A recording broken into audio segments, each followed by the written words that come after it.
Back here, first things first, the Tampa Bay Buccaneers coming off a tough loss to the Bears last Thursday night. Frustrations brewing for quarterback Tom Brady. He hasn't been shy this whole season letting guys know when he's unhappy with them. He's been seen multiple times on the sideline calling out teammates, yelling at the bench. We saw him throw that tablet last week. So what does his head coach think about it all? Take a listen.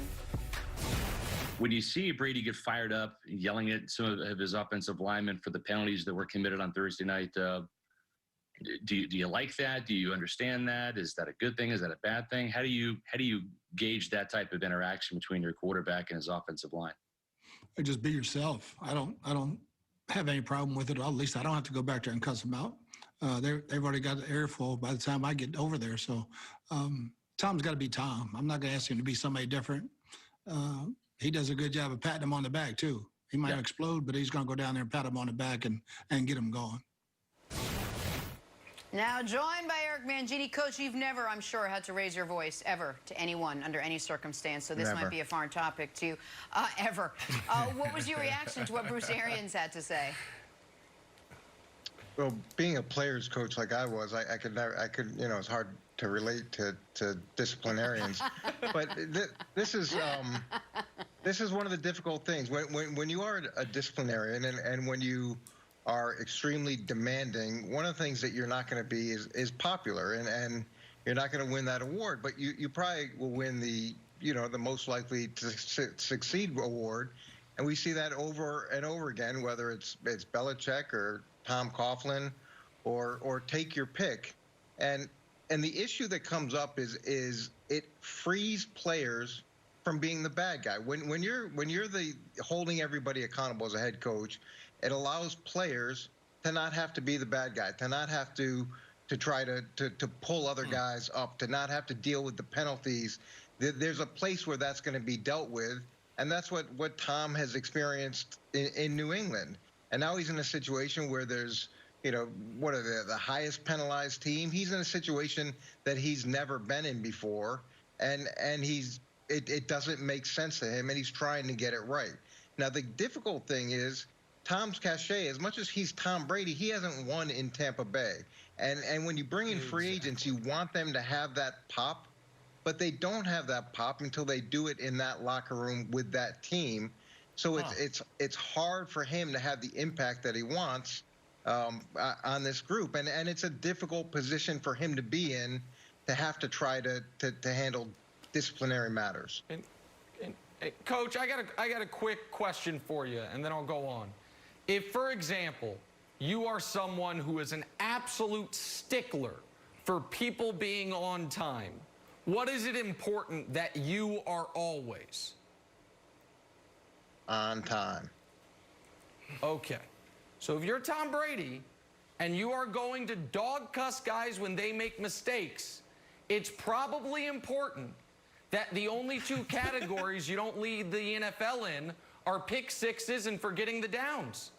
He's 20th in completion percentage, 24th in yards per attempt, and 16th in passer rating. That's ridiculous. He's number one in those two, though. Oh, okay, Brandon. It's ridiculous. Why is that ridiculous? He's earned it right.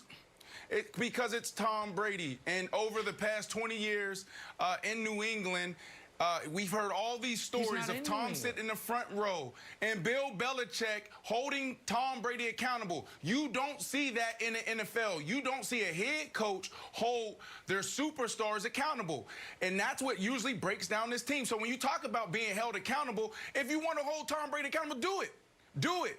But the reality is he has earned the right to hold his team accountable. And, Coach, you talked about, well, yeah, it should come from a coach. But there's nothing wrong with it coming from a player. And we've seen Tom Brady over the years on the sideline, Monday Night Football, Sunday Night Football, Thursday football, just a Sunday regular game, 1 o'clock, 4 o'clock, walk up and down the sideline, chewing out Edelman, chewing out Gronk, chewing out Coach McDaniels, chewing out the coach that just got fired in Houston. So please, let's not be fickle here. Let's not do that, because we can't put him on a platform and say, yo, this is how leadership looks. And then on the other side, we knock him down.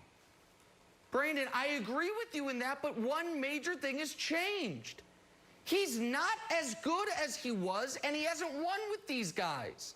He just threw Brandon, 5 touchdowns. Nick, you just last week, you just came in here last week and said, "Oh, Tom Brady threw for 5 touchdowns. Everybody should be happy." No, then all of a sudden, he has the whole debacle, the 4th down debacle, and now you want to crush him again. Hold on. It's not just that. No, that's not fair and that's not right. It is. I was not the one throwing Tom Brady a parade for a great second half against the Chargers, which, by the way, I thought wins against the Chargers didn't count. But never mind. It has to matter. It is easier to hold guys accountable whether you're the GOAT or not if your standard is still that high.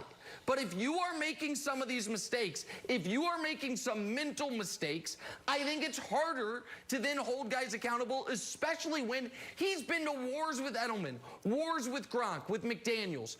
To Coach's point, he hadn't done this with any of these guys, and he hasn't been great this year.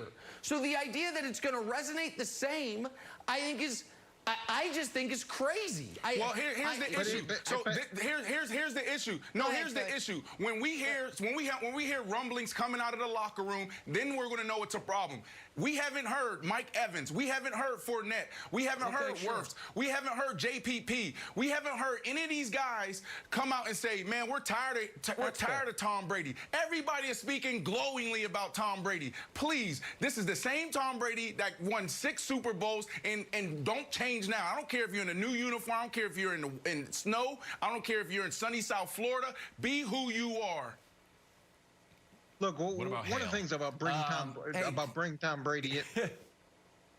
Go ahead. No, Coach, Jeff. I want to get your reaction to this graphic, because like Herm Edwards famously told me, like, you're either teaching or allowing it to happen. It seems like Bruce Arians allowing it to happen. So if Tom Brady's not yelling at people, somebody's got to. But the question I have for you is this: what does it actually do? Like, take me through it. Like, obviously everybody knows, like, hey, don't hold, don't get penalties. Like, what? And Joe Judge is making people run laps. Like, how do you actually become a disciplinarian other than just yelling and making people run laps? Obviously they don't want to hold. Well, so is this, what do you do now?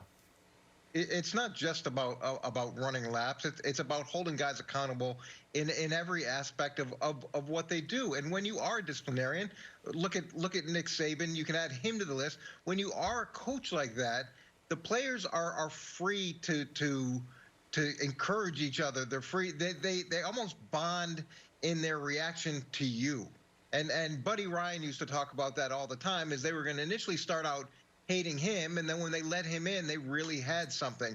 But guys didn't have to push each other. Guys didn't have to yell at each other for mistakes in New England, because that was going to be handled, which allowed them to develop relationships and which allowed them to push each other in different ways. And there is a freeing element to that when the head coach is the bad guy, when the head coach is taking that position. And now for Tom to after all the years of being in a place that he's used to having that organizational discipline, to be in this scenario, it's got to be a little bit mind-boggling to him, and it's difficult. And I've talked about this before too, Nick. Is you got to be careful what you wish for. As much as you want to go and have a good time in Tampa and have fun, you get this other side that can be really hard to navigate through. Huh. It's not. Can I get a side by side with Nick these last 30 seconds? It's not hard, because let's go to the Denver Broncos and Peyton Manning. Let me tell you this story, Nick.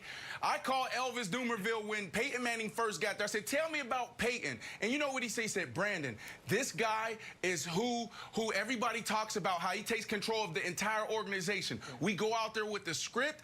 And he said, one day, Peyton Manning stopped the entire practice. He told Coach, "Throw the script away, I'm running practice." And he literally went through every single period. That's Peyton Manning. Here's Tom Brady. Peyton didn't change when he went to Denver. He ended up winning the Super Bowl. Tom Brady's going to Tampa. He's not going to change. Let's see if we can win the Super Bowl. Peyton Manning couldn't throw 30 yards. He couldn't throw 30 yards. That was year 4. He threw 50.